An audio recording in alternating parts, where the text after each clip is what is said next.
so we had a really interesting question come in, and it applies to a lot of people in the SaaS space, the demand gen space, right? So, you're demand gen, you're working, you're trying to grow your ARR, you're trying to drive qualified leads, you're trying to build sales pipeline, you're trying to run your marketing campaigns, and it's all going well. You're getting, you're seeing the momentum, and we're seeing some consistency in the numbers, right? Now, so your VP of marketing, your CMO, your founder, your co-founder, whoever, your executive tells you, Bob, how do we increase leads from our marketing channel, right?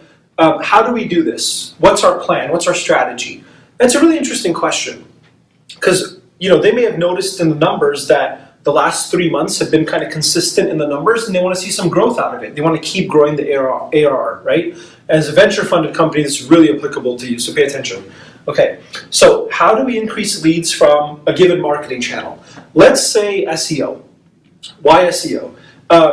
When you're growing your brand and you've got momentum, you will see a shift from a lot of ad spend to trying to get visitors from SEO. That means you're building your brand. That means you're ranking, right? And the more SEO traction you get, the better.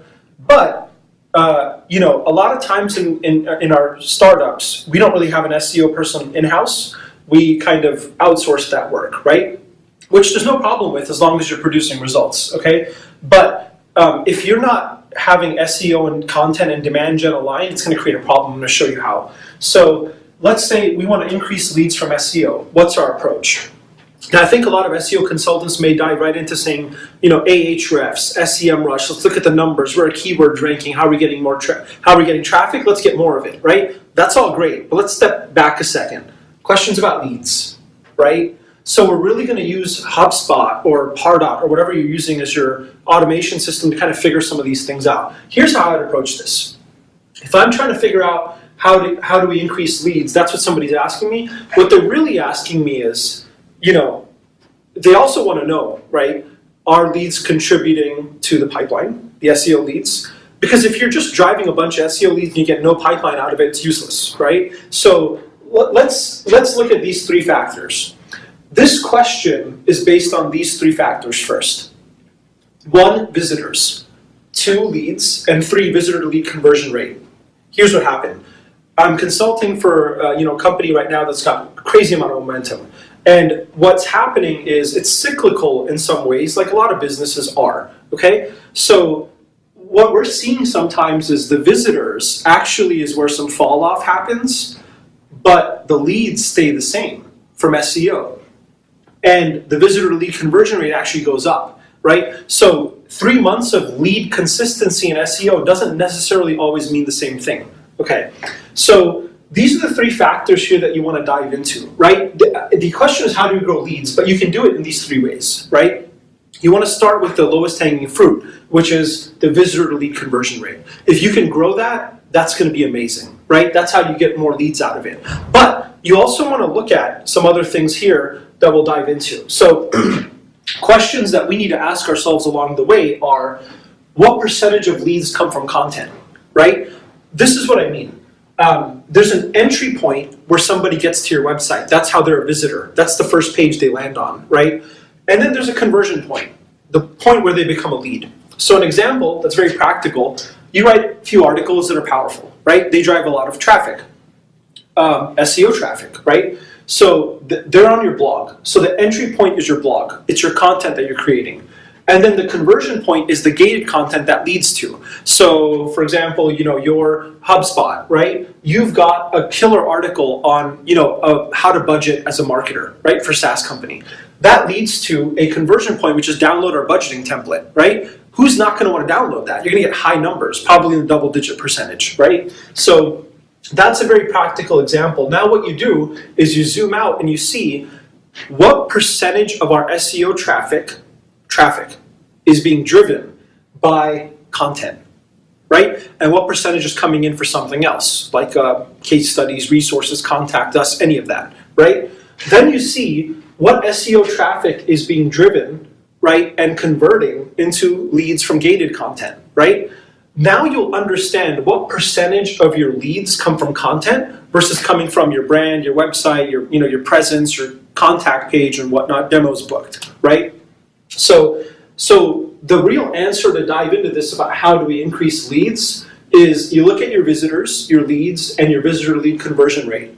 You figure out what percentage of content is driving SEO traffic and then subsequently driving leads out of it. And you can run all of this in a HubSpot report or Pardot report or anything to figure this out. But let's just finish and answer the question here at the high level, right? The answer here is first, improve your conversion rate, okay? This is going to involve, on-page optimization. Maybe use some tools to do it, like opt-ins, right? You promote the right pieces of content at the right places, all of that. Focus on improving your conversion rate. It's the lowest hanging fruit. You've already got everything. You don't need to create anything additional. You just gotta be smart about how you lay things out, right? Tip 2, identify content needs. So going back to this step, you may have found that 64%, right, or almost 2/3 of your leads come from content. So how do you get more leads? What are your best pieces of performing content? How many blog posts are you writing a month? What are you doing in terms of gated assets? Write up all of that, increase that, get it all going, and then you'll be able to identify what you need. Maybe you need more of a content budget. Maybe you need more articles. Maybe you need more efficiency. You'll be able to understand that. Tip 3, amplify your gated content. If your gated content lives in one area of your website, but it's not showing up when I kind of go through different pages, like your CX tool for CX pros, right? Lay something out right there. By industry, if you have retail and different industries, lay out the relevant pieces of content right there on those pages. Those product pages get more and more page views, okay, as people are learning how to search themselves before talking to sales, right? Tip 4, improving your search rankings. This is what your SEO people would tell you normally, right? It's very relevant, okay? You want to look at Google Search Console, Ahrefs, SEMrush. You want to look at those search rankings, how you're doing, and you'll have top of funnel, middle of funnel, and bottom of funnel phrases. Top of funnel, all your content. Middle of funnel, some of your resources, your case studies, things like that. Bottom of funnel, you versus the competition, right? Some of those pages. If you don't have them, you should create them. Tip 5, optimize your website. Goes back to tip 1, but just specifically I wanted to point out 3 things here. Lead generation, those different tools that you may be using, Hello Bar, Opt-in Monster, Thrive Themes, whatever that looks like, right? Optimize your website for lead generation without being crazy disruptive and having people hate your website, okay? Indexing key pages. You want to go run a report, Screaming Frog or whatever you're using, to make sure that your key pages are indexing. You'll be surprised how this is overlooked sometimes, okay? And then tip 3, incorporating videos. You may have been doing videos on LinkedIn and Facebook, but those are not places where videos are stored historically and archived and looked back upon, right? It's not an easy place to filter and find what you need, whereas YouTube is. So if you may have a bunch of video that you're doing, you may want to incorporate that back in your website so that you drive more traffic and get more leads out of it. You can even transcribe those videos. There's a bunch of services that I'm sure people know about. But the key here is for your B2B SaaS space, these are all good, but if we go back a step to the question, how do we increase leads? What your co-founder or your CMO is really asking here is, we want to increase pipeline, right? And we feel like to do it, we need to increase the number of leads coming from SEO. So what you want to do in your HubSpot instance and whatever else is you want to run a report of all your SEO leads, right? By the lead source when they came in, what lead stage they're at. And you want to look at your opportunities in Salesforce or HubSpot Sales Hub and understand what percentage of your opportunities that are open today are from SEO leads, right? And you also want to understand close won and close lost from SEO as well. So when you get those insights, you'll be really able to answer this question in terms of how it relates to eventually driving pipeline, having your ARR grow. Thank you.